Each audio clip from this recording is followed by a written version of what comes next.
Ada murid pindahan baru di kelas, dia Cik. Gaya rambut lucu dengan kalung peninggalan nenek moyang. Setiap kali bocah itu pergi ke kelas, dia selalu tertidur. Buka matanya dan saatnya untuk mengakhiri sekolah.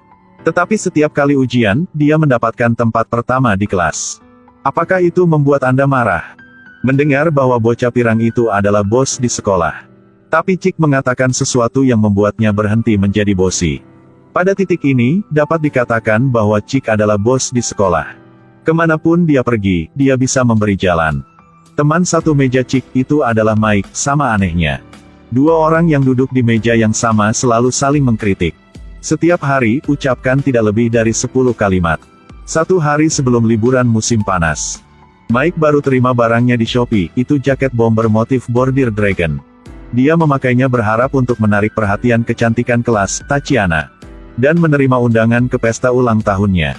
Pada waktu hanya Mike yang tersisa di kelas. Tatiana masih tidak mengatakan sepatah kata pun. Tapi jaket ini menarik perhatian Cik. Dia berpikir jaket ini so cool. Secara aktif dia meminta Mike memberikan link untuk membelinya. Tapi Mike menolak. Mengkritik Cik pasti tidak punya uang untuk membelinya. Mike tidak diundang ke pesta Tatiana, jadi dia ke rumah dan menjadi marah. Mike mau merobek lukisan yang dia sudah melukis untuk Tatiana. Akhirnya dia berhenti. Ayo liburan musim panas sudah sampai, Mike sendirian dan tidak tahu harus bermain dengan siapa. Suatu hari, Cik pergi ke rumahnya untuk menemunya. Dia berpikir bagaimana cara mendapatkan jaket keren itu. Cik bilang dia baru saja meminjam mobil ini. Dia berada di jalan yang benar, jadi datanglah ke sini. Cik mengatakan bahwa di bawah umur dewasa, tidak perlu bertanggung jawab secara pidana. Lagi pula, tidak ada pria yang bisa menolak pesona mobil. Cik juga tidak menganggap dirinya orang asing. Memasuki rumah Mike sama alaminya dengan rumahnya. Alasan mengapa dia datang ke sini hari ini. Itu karena dia berada dalam situasi yang sama dengan Mike. Keduanya sangat tidak diterima di sekolah. Juga tidak mendapat undangan ke pesta ulang tahun Tatiana. Cik melihat lukisan Tatiana dirobek sedikit. Dia sepertinya memahami sesuatu. Lalu Cik menyuruh Mike berpakaian sopan.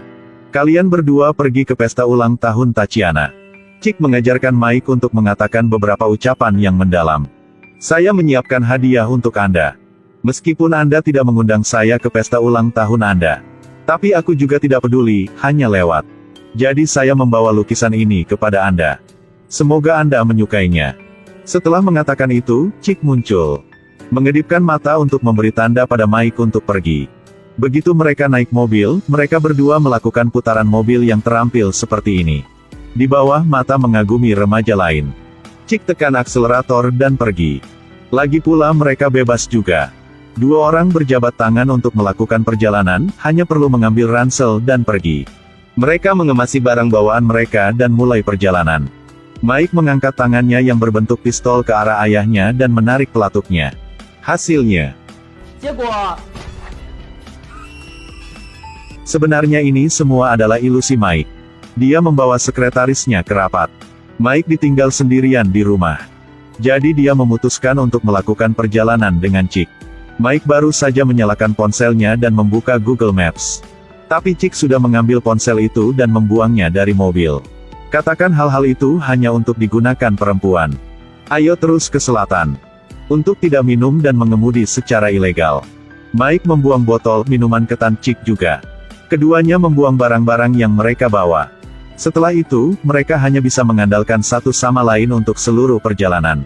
Tidak ada telepon, tidak ada peta, tidak ada api atau anggur. Pada akhirnya tidak ada musik sama sekali. Cik mengemudi di jalan raya. Ada sesuatu tentang teknik mengemudinya yang membuat orang berteriak. Seorang paman melihat ini dan mengejar mereka. Meneriakkan beberapa kata dan kemudian mengambil gambar dari mereka. Anda masih muda, tetapi Anda mengemudikan mobil, ayo panggil polisi untuk menangkap dua bocah ini. Kalian berdua takut ditangkap polisi. Jadi mereka menghentikan mobil dan berpikir tentang bagaimana membuat diri mereka terlihat lebih seperti orang dewasa. Jika mereka tertangkap oleh polisi, mereka tidak bisa melakukan perjalanan ini lagi. Cik mengeluarkan selotip hitam dan menempelkannya di wajahnya, berpura-pura menjadi janggut. Itu adalah cara sederhana. Tapi efeknya terlihat. Di persimpangan, kalian berdua tidak tahu kemana harus pergi. Mereka mengeluarkan jam tangan dan melihat ke arah mana jarum jam menunjukkan, itu adalah selatan. Kemudian tekan akselerator untuk pergi ke arah itu. Hasilnya buntu. Cik juga orang yang berprinsip, katanya pergi ke selatan. Lalu pasti akan pergi ke selatan. Pria sejati tidak pernah mengambil jalan yang salah sebelumnya. Kalian berdua baru saja bergegas ke ladang jagung di depan mereka. Ayo main besar kali ini. Sudah datang, Anda harus menandai kedaulatan Anda. Cik memutar roda dan melukis nama mereka di ladang jagung. Untungnya kalian berdua berlari cepat. Jika mereka membiarkan paman di dekatnya melihat adegan ini, maka dua orang pasti akan mati. Dua orang menghentikan mobil di tempat kosong. Bersiaplah untuk menambahkan lebih banyak energi. Mengeluarkan kotak makanan, tetapi jangan membawa alat-alat untuk membukanya. Ada pizza tapi tidak ada oven. Cik bilang ambil korek api dan panaskan dan mereka bisa memakannya. Kedengarannya masuk akal tapi pizza tidak akan panas sampai besok. Cik dengan main-main menendang pizza itu. Jika tidak bisa makan, cari tempat untuk beristirahat. Sepertinya hari pertama telah berlalu. Keesokan harinya, ketika mereka bangun, mereka tahu bahwa hidup untuk makan. Kalian berdua hanya belum makan satu kali dan langsung lapar. Dua orang mengemudikan ke sebuah desa. Tanyakan seorang anak laki-laki untuk arah ke supermarket terdekat. Pada saat itu, ibu anak laki-laki itu memanggilnya untuk makan.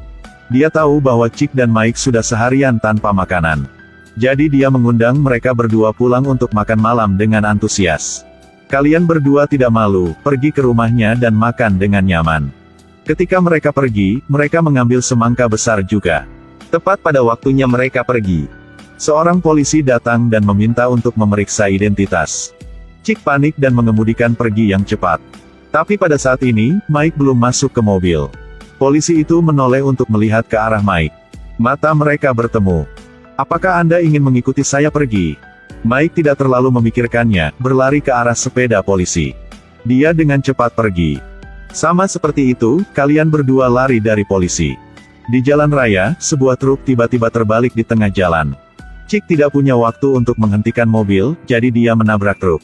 Mendengar sirene polisi, Cik terlatih-tatih dan meninggalkan tempat kejadian. Mengapa adegan ini? Ayo nonton lagi. Setelah mengambilkan sepeda, Mike tidur di bawah pohon selama satu malam. Keesokan harinya, dia mengendarai sepedanya ke tempat kosong sebelumnya. Mungkin karena mereka berdua memiliki telepati, Cik juga mengemudi di sana pada malam hari. Dan membawakan makanan ke Mike. Kemudian mengecat ulang mobil menjadi hitam. Keduanya melanjutkan perjalanan, tetapi mobil kehabisan bensin. Mereka berpikir bagaimana meminjam mesin dari mobil orang lain. Jika mereka ingin melakukan itu, mereka harus menemukan tabung. Mereka akhirnya menemukan alat di tempat sampah.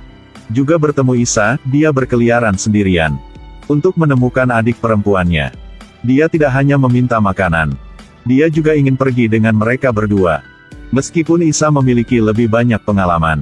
Sudah membantu mereka meminjam besi dari mobil lain. Tapi aromanya membuat Cik tidak bisa menciumnya. Saat mereka pergi ke danau, kedua anak laki-laki itu mendorong Isa ke dalam air bersama-sama. 3 orang bermain bersama di danau. Kemudian, Cik pergi mencari makanan, dan Isa meminta Mike untuk membantunya memotong rambutnya. Dia sangat menyukai Mike. Isa membuat alasan untuk memotong rambutnya untuk melepas bajunya. Ketika dia mengetahui Mike masih kecil, Isa menjadi lebih bersemangat. Sayangnya, Cik kembali tepat pada waktunya. Untuk mencegah sesuatu, semua orang tahu itu. 3 orang pergi ke puncak gunung. Lalu ukir nama mereka di atasnya. Mereka berjanji untuk kembali 50 tahun kemudian. Saat mereka menuruni gunung, Cik dan Mike mengirim Isa pergi ke bus untuk dia pulang rumah. Sebelum pergi, dia memeluk Cik selamat tinggal. Dan menyelesaikan urusan yang belum selesai dengan Mike, itu hanya ciuman saja. 2 anak laki-laki itu melanjutkan perjalanan mereka. Saat Mike masih bingung karena tiba-tiba diliputi cinta. Cik melihat ke kaca spion. Masih bertanya-tanya mengapa begitu banyak orang datang untuk mengantar mereka pergi. Mike juga menoleh untuk melihat, para orang itu tidak datang untuk mengantar mereka pergi. Itu polisi. Cik buru-buru berbelok ke jalan kecil di depan. Dia tidak tahu kemana arahnya tapi ayo pergi. Di depan ada jembatan kayu tunggal. Cik masih menolak untuk berbalik. Tekan akselerator untuk menyeberangi jembatan itu. Tapi di tengah jembatan ada pohon yang patah. Mereka berdua harus keluar dari mobil dan memperbaiki jembatan. Cik tidak hati-hati dan terluka. Untungnya, mobil juga memiliki kotak medis. membalut luka dengan sederhana. Chick tidak bisa lagi mengemudi, jadi tanggung jawab diserahkan kepada Mike. Satu orang mengajar, satu belajar. Keduanya melanjutkan perjalanan. Mike sedang belajar dan berlatih, mengemudi ke jalan raya, dia bertemu dengan truk pengangkut babi. Mike ingin melewati truk itu. Tapi truk itu membelok ke jalur mereka. Pengemudi ini pasti memiliki masalah mental juga. Kenapa sopir itu bercanda begitu? Kemudian truk itu terbalik di tengah jalan. Tidak ada mobil yang bisa lewat. Pada akhirnya, Mike tidak bisa mengerem tepat waktu dan menabrak truk itu. Kalian berdua duduk di antara babi, mengakhiri perjalanan ini. Segera polisi juga tiba. Karena tidak ingin ditangkap, Chick berlari dari tempat kejadian. Dia tahu betul apa yang akan terjadi jika dia tertangkap. Sebelum pergi, Mike melepas jaket bermotif naganya dan memberikannya kepada Chick. Dia akhirnya mendapatkan apa yang dia inginkan. Mike dibawa ke rumah sakit oleh polisi. Ayahnya ingin anaknya menyalahkan Chick. Tapi Mike mengatakan itu semua. Dia sudah mengemudikan di jalan raya. Dia sendiri memutuskan untuk melakukan perjalanan dengan Chick. Hari pertama ke sekolah setelah liburan, Mike diantar ke sekolah dengan mobil polisi. Polisi bertanya tentang Chick. Karena tadi malam ada mobil lain sudah menghilang. Mike tahu Chick mengiriminya isyarat. Sepertinya dia masih sangat bebas di luar. Kembali ke kelas. Tatiana mengirimi Mike selembar kertas. Dan menatapnya dengan saksama. Tapi sekarang Mike tidak peduli padanya lagi. Sekarang dia hanya berpikir tentang citra temannya yang gila dan nakal Chick. Setelah perjalanan aneh itu, Mike tidak melihat sesuatu yang istimewa tentang Tatiana lagi. Sebaliknya, dia sudah sangat dewasa. Sebenarnya di masa muda, kami dulu berpikir untuk melakukan perjalanan yang gila. Tapi ada banyak alasan yang berbeda. Dan perjalanan itu masih sebatas rencana. Nanti, ketika kita dewasa, ada lebih banyak alasan juga. Jadi tidak ada waktu untuk menyelesaikannya. Jika Anda punya teman seperti Chick ketika Anda masih muda, apakah Anda ingin melakukan perjalanan seperti ini? Filmnya sudah selesai, bye.